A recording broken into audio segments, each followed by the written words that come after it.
Sunday. I'm Tanisha, and I want to share with you the quote that I will be taking with me through this week. Now, if you know me, then you know that I am a sucker for a good quote, but a quote with no action behind it is really just a grouping of words, right? Um, and I want to point out something about the words that we speak, and this is why I really love good, positive quotes, right?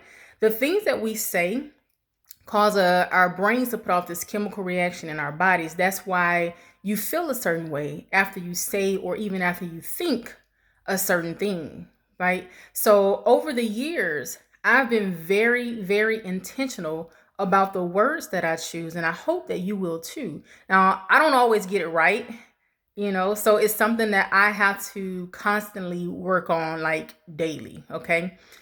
I want these videos to be short and sweet because I don't want to take up much of your time on Sunday. And I know that you are trying to get ready for your best week. And I want to help you get your week going in the right direction. So I'm going to go ahead and I'm going to jump right in.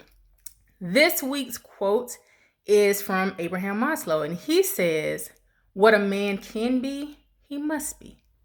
Now, we can also say what a woman can be, she must be, right? So don't get stuck there. But this is a quote from his 1954 book called Motivation and Personality. Maslow believed in the potential and creativity that people possess. So if you've seen his arranged hierarchy of needs, then you know that he says that we strive for self-actualization, which is achieving our full potential.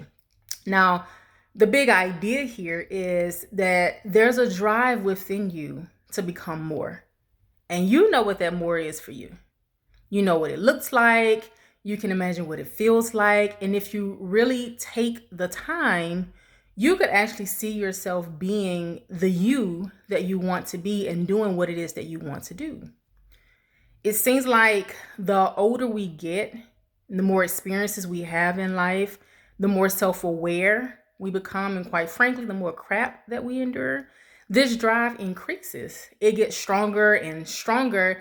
And as we get more fed up with where we currently are, knowing that we're meant for more, it's like that drive just has to be expressed. So in order to experience the life that you desire, you have to quit fighting this urge to become who you're meant to be.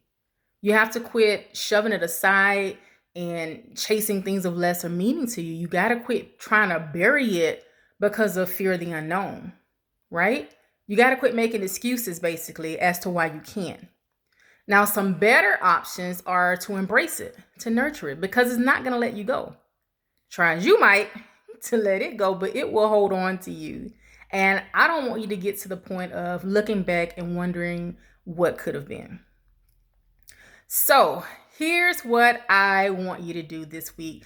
And I actually want this to extend through this month and through the year. And hopefully it becomes a daily practice for you, because I know that you will definitely begin to see and enjoy the benefits of it. So I challenge you to take some time each day and give a visual image to that burning desire within you. Who is this person?